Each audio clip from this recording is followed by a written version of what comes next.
So she moves to Virginia, and unfortunately, she also dies in Virginia of tuberculosis before Edgar Allan Poe was about 3 to 4 years old. So Edgar Allan Poe is then raised in Virginia, but becoming orphan, he's adopted by the Allan family. So he goes from Edgar Poe to Edgar Allan Poe. The Allan family was a merchant family that was also very wealthy, providing this guy a chance to have a better education, a better lifestyle, travel on surrounding different places. And when he introduces himself to the university in Virginia, he also introduces the brilliant genius mind he had. During many years, you would not be able to tell if Edgar Allan Poe would be an amazing writer or an amazing artist. And Edgar Allan Poe then becomes slightly unpopular because he accused Goodfellow of plagiarism. So the entire city, the entire country hates him for that. And it's also when he attempts to introduce his work to society, and it's not going so well. So he comes back to Boston, the city where he was born. He introduces his work, as you can tell, by the raven flying out of the suitcase. And this would be stop 5, so definitely come and explore this location while you are in the city. Locals will not come here until past 8:30 because it's too populated by visitors during the day. As we are still surrounding Beacon Hill, if you guys notice on our right, you'd see these street lamps, they're on. And they're not on because we forgot the timers. You are looking at the original gas lamps of Beacon Hill. Every street lamp you see that is on is actually a gas lamp. So for that reason, you need to send somebody to individually shut them off every day and turn them on again. We are now on Arlington Street. So once more, we have on site the Boston Public Garden. On this side, you're going to be able to see slightly more items. The first thing that we do when we transform this place into a public park. By the way, one of the major reasons that made us transform the public garden into a public park. In the mid-1800s, the entire country was joining a trending idea of the urban park movement. So every city in America was creating an urban park, a nice park in the middle of their cities, which obviously leads New York to create Central Park. So our city finds out that New York is creating Central Park and immediately expedites the creation of this park. The many embellishment pieces that came in after 1859, the second oldest of them, would be coming on our left. The statue of George Washington riding Lucky postponed the creation of this statue. On our right, Newbury Street. If you ever heard about the Rodeo Drive of the Back Bay, this would be it. Called by many the Rodeo Drive of the Back Bay, not just because it's a large avenue, but because it's one of the most expensive streets in the Back Bay. He actually shuts down traffic during Sundays so you can better explore. On your right, Arlington Street Church. The first public building built in the Back Bay in 1861. This church was also one of the first fully Unitarian Universalist churches in our city. When we constructed it, we had just finalized the construction and the development of the Back Bay. So for that reason, it was highly celebrated. And once we returned, we went to understanding why. This church is also now one of the most influential Unitarian churches in America. And here you'd find some of the most beautiful stained glass windows in Boston. Most of them surrounding the pulpit of the church. You have some on the left side as well, installed by Tiffany and Company.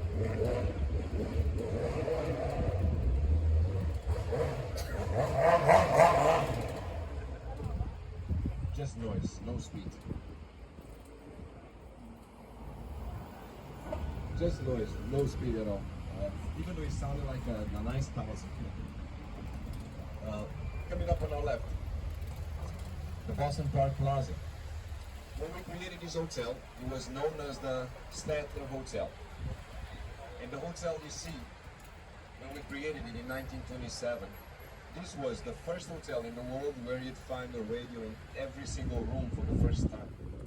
Keep in mind, 1,300 rooms where for the first time you'd have an in-room radio in every single room.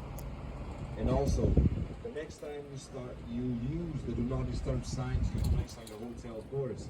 Remember the Statler Hotel, this is where we create the occupancy signal indicator that now you call the do not disturb signs. Now quickly, look up. Can you see that weather beacon with a blue light?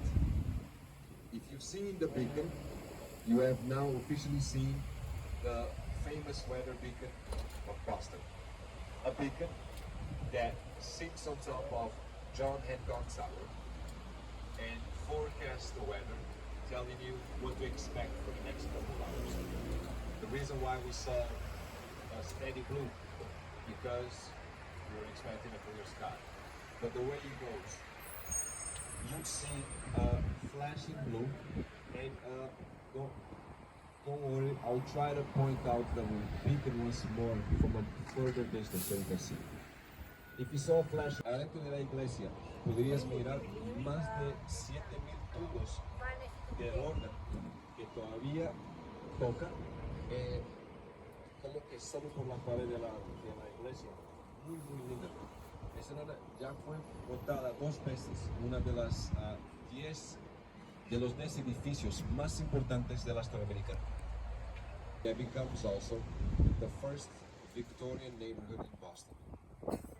Almost like a premonition of the future, when we finalize the landfill project in late 1850s. This location becomes immediately covered. And Stanley, if you get places in between the two items, you're going to stay here about 3 to 4 minutes and we take it. In the late 1800s, we overlaid that dome with gold for the first time.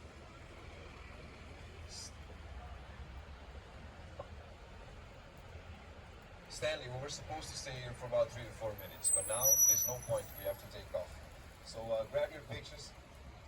I'll try to, as we are able. Políticos visitan. The Beacon Hill Monument marks now the original height of Beacon Hill.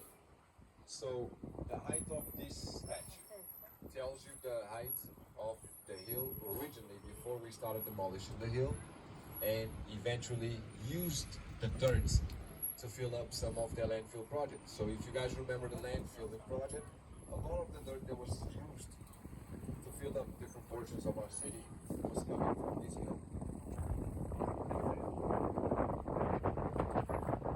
As we are now heading into Cambridge Street, we are also approaching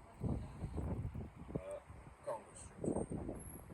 Congress Street now leads us towards downtown historic Boston, or heading to downtown historic Boston once more. On our left, you would see Cambridge Street.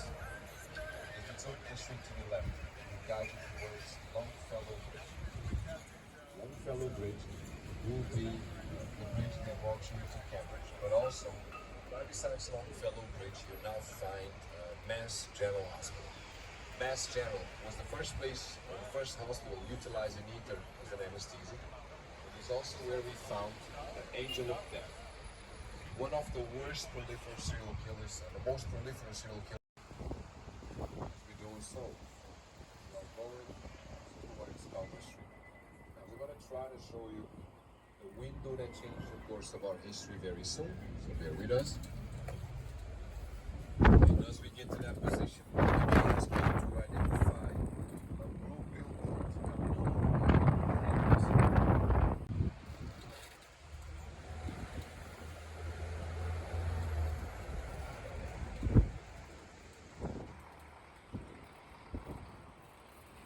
As we approach the Greenway, we also approach the New England Aquarium.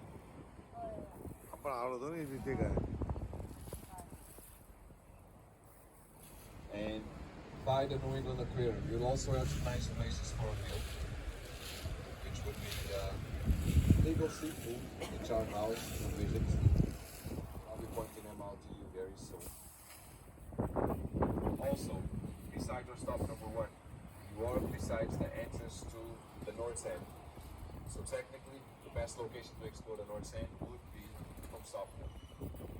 But as we move in, the New England Aquarium ahead of you. On your right, the chart house. राहू दे काय नाही.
चला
राहू दे काय नाही.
चला